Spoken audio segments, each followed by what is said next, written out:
রাস্তায় মাছ ধরছে কেন? রাস্তা এখন নদী হয়ে গেছে।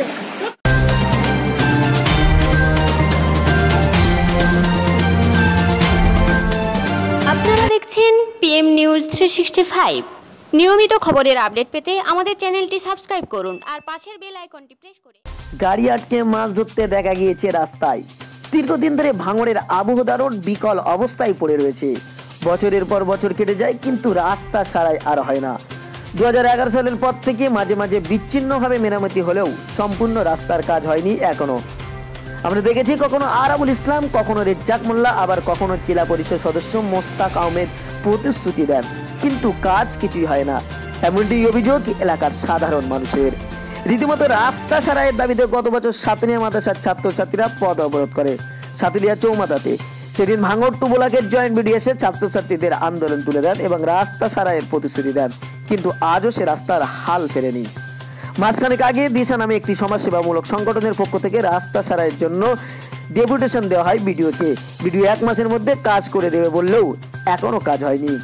কয়েকদিন আগে রেজ্জাক মোল্লা পিঠাপুকুর গ্রামের দিদিকে বলো প্রোগ্রাম নিয়ে জনসংযোগ করতে যান। সেখানে রীতিমতো সাধারণ মানুষের কাছে অপমানিত হয় রাজ্যের মন্ত্রী ও বিধায়ক রেজ্জাক মোল্লা। গতকাল রাতের বৃষ্টির পর আবহদা রোডের পিঠাপুকুর বাজার নর্দমায় পরিণত হয় আর সকালে সেখানে বাচ্চাদের মাছ ধরতে দেখা যায়।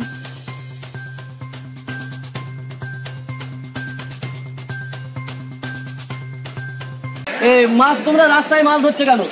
রাস্তা এখন নদী হয়ে গেছে। রাস্তা নদী হয়ে গেছে তাই এখানে মাছ পেয়েছো? দেখতেই পাচ্ছেন, এই দেখেন এরা কিন্তু রাস্তার মাঝখানে দাঁড়িয়ে মাছ ধরেছে। গত বছর এই বাজারের দোকানদাররা রাস্তা সারাইয়ের জন্য প্রতিবাদ জানিয়ে রাস্তায় ধান দিয়ে দেয়, তারপরেও হাল ফেরেনি রাস্তার। সকালে মাছ ধরতে দেখা যায় বাচ্চাদের, তবে একজন দোকানদার হুঁশিয়ারি দিয়ে বলেন যদি রাস্তা সারাই না হয় তাহলে এবার মাছ চাষ করব। সামনে বছরে এতে ধান চাষ করেছিল বাচ্চারা রাস্তার সাইডে, এখন তো দেখতে পাচ্ছি এতে মাছও হচ্ছে, বাচ্চারা মাছও ধরেছে। চাই তো রাস্তাটা ভালো না হয় তো আরও আমরা গাড্ডা খুলে সাইডে মাছ চাষ করি। কখনো ছাত্রছাত্রীদের পথ অবরোধ, কখনো ব্যবসায়ীদের ধান ধুয়ে প্রতিবাদ, কখনো সাধারণ মানুষের কাছে নেতৃত্বের অপমান, আবার কখনো বিভিন্ন গণ সংগঠনের ডেপুটেশন। এত কিছুর পরেও তাদের কানে যেন ঢুকছে না এই কথা। বারবার প্রতিশ্রুতি দিয়েও কাজ করছে না তারা।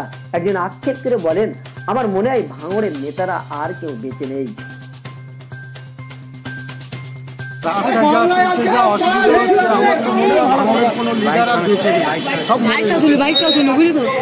তবে এই রাস্তা খারাপের জন্য অসুস্থ হয়ে পড়েছেন অনেক ছাত্রছাত্রীরা।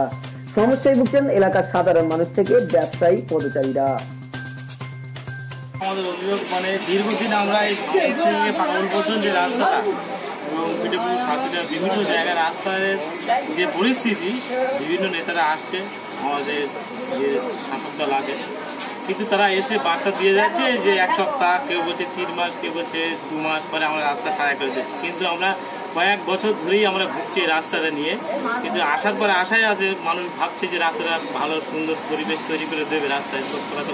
কতদিন ধরে রাস্তার এই রাস্তা তো আমরা দেখেই আসছি কয়েক বছর, 8-10 বছর ধরেই একই অবস্থায় আছে এবং মানুষ এই রাস্তায় প্রতিনিয়ত কয়েক হাজার মানুষ যাতায়াত করে এই রাস্তাতে, কিন্তু রাস্তার দিকে কোনো নেতারা তাকাচ্ছেই না, শুধু বলেই যাচ্ছে রাস্তাটা। স্টেজে উঠলেই দিচ্ছে কিন্তু কাজ হচ্ছে না, প্রতিশ্রুতি বারবার দিয়ে যাচ্ছে এবং স্টেজে উঠলেই বলছে যে আমরা রাস্তাটা আগে দেখবো, যেই ভোট হয়ে যাচ্ছে তারপরে আর রাস্তার দিকে তাকাচ্ছে। এত কিছুর পরেও ভাঙড়ের মানুষ সিপিএম তৃণমূলকে ভোট দিয়ে এসছে, কিন্তু কেউ ভাঙড়ের মানুষের দুঃখের কথা শোনেনি, ভাঙড়ের মানুষের পাশে দাঁড়ায়নি কেউ। তাই ভাঙড়ের দীর্ঘদিনের বঞ্চনার কথা শুনতে এবার ভাঙড়ের মাটিতে পা দিতে চলেছেন অল ইন্ডিয়া মজলিসে ইত্তেহাদুল মুসলিমিন। ইতিমধ্যেই ভাঙড়ের হাজার হাজার যুবক এর সঙ্গে যুক্ত হয়ে কাজ করা শুরু করে দিয়েছে। ভাঙড় থেকে ক্যামেরায় জেসমিনা পারমিনের সঙ্গে শাকিরুল ইসলামের রিপোর্ট, পিএম নিউজ।